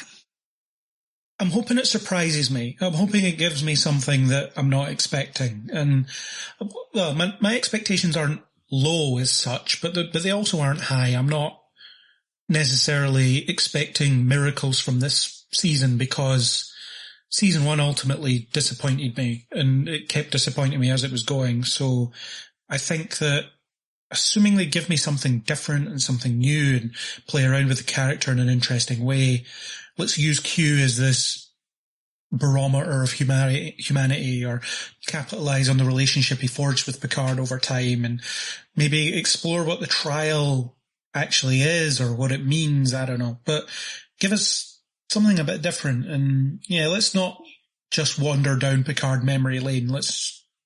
We've done that. We've done that a number of times. And it's fine. It's been done. So yeah, what have we got from Jean-Luc Picard at the end of his life or towards the end of his life? Give us that, and give us something more meditative than we had before. Meditative's a good word. That's something I'd really like to see. Absolutely. So anyone else, any final thoughts? I want nothing but fan service and TNG greatest hits. all good things, part 6. and Wrath of Khan era uniform. The trial never ends, neither does TNG. All right, fantastic. Okay, so this is where we go on our merry way. The first one is going to be Rarely Going. So that's on our Twitter handle, at Jean-Luc Podard. So you can find that there. So, Craig, are you coming back for Ready Going? That's the plan. Obviously, we can't predict what will happen in 4 months, but yeah, that's the plan. Excellent. So you'll be there first, and we might appear at some point, but it'll be great. Yeah, we'd love to. Then, of course, We Are Starfleet. How can people find you online? So We Are Starfleet is at Starfleet Pod on both Twitter and Instagram. Excellent. And Make It So is on at Jean-Luc Podard again. So that's the best places to find all the shows that we've currently got online. You've got the Sanctuary as well, which is one that Tony does on occasion, but we can talk about that another time. In the meanwhile, anyone, Craig, where can people find you personally online? Where can people find you on that there internet? Time for my contractual obligation to be fulfilled. Here we go. They've been waiting all night for this. Yeah, that's it. Elsewhere outside of We Made This, I can be found on Kneel Before Blog, where on Facebook and Twitter, and kneelbeforeblog.co.uk. Do a bunch of reviews, mostly at the moment of DC shows and Marvel shows, and podcasts over there as well. Recently published Star Trek related, our First Contact Day special, which was Insurrection this year, and we discuss whether Riker likes inverted controls when he's gaming or not. So if you want to hear a discussion about that, listen there, because we get into it. And do we deliver a definitive answer? It's up to you. Listen and you'll find out. So there's that. And personally, I'm found under Nemesis 4909, which didn't start as a Star Trek reference, started a Resident Evil reference, and then became also a Star Trek reference when the movie Nemesis became a thing that existed. So 2 of my favourite things became 1. It was amazing. Excellent. Ian, any way that want to direct people to you online? No, I generally like to direct people away from me online. No, I'm not very active on the socials, but who knows? That might change in the future. We'll see. You can hear me on the network and on other shows here and there. I am doing a couple of our movie podcasts coming up, so you got that to look forward to. You can hear me on the network. Excellent. We'll let you go off onto the holodeck then, and we'll see you. We see you when we need to call you out. We'll give you a comms message. Fantastic. I'm always happy to talk Trek and really anything. Michael? Yeah, you guys can find me on Twitter at Mike Slamer. I chat about all things, mostly tech and movie, film, politics related. So if you happen to stumble across my Twitter, don't be surprised if, you see something that just runs the gamut of every topic in the world. I have a lot of opinions. I like to talk, and that's why I'm here doing podcasts. Great stuff. And you can find me online at rmuldrake. It's RMULDRAKE, and that's on Twitter. You can find my other 2 shows, which are currently running. One's just about closing up, where we're now starting to do a monthly podcast rather than a weekly one, and that's The Time Is Now Pod. On Twitter, that's at The Time Is Now Pod, which is all about Millennium. We've just completed season 3. As of today, actually, we've just done the final episode, which was released today at time of recording. So yeah, so that's great. So we've got some specials going on. So that's what we'll be doing for the future. We might look at 7 in the future, for example, and, all kinds of maybe Hannibal, that kind of thing, because Millennium has a lot of Tom Harris kind of stuff on there. So we're just going to kind of wind that down, but still keep our fingers in and just do a couple of specials here and there. You can also find me on the Xcast, the X-Files podcast, and that's at the X_cast. So those are the 2 best places to find me. And of course, at Jean-Luc Podard, as we've already mentioned, once Picard starts to air, which could be whenever it will be. It might be tomorrow, might be yesterday. You never know with these Star Trek Picard shows. But yeah, that leaves us to say thank you everyone for listening on whichever podcast you're listening to this on, because this is going on all our feeds. So thank you very much for listening. We hope you enjoy this next year of Trek. But until next time, let's get out of here. We'll see you in Riser and engage. Hello everyone, this is Tony, Network Chief of We Made This. As you know, our podcast network brings together a brilliant assortment of talent who talk about all kinds of pop culture content, such as the episode you just listened to, or maybe you're just about to listen to. We're not going anywhere, but we'd love to keep the lights on for even longer if you're able to support our network on Patreon. For just £2 a month, you get your name in lights and the satisfaction of knowing you're helping us produce more great audio. And for £3 a month, you'll get your name in lights, but you'll also get access to an exclusive bi-monthly podcast from the We Made This talent pool on podcasting, pop culture, and, well, you tell us. We'll take your suggestions. For less than the price of a coffee per month, you can help keep We Made This going. Just head to patreon.com/We Made This. That's patreon.com/We Made This. And get the ball rolling. Now, back to your scheduled programming.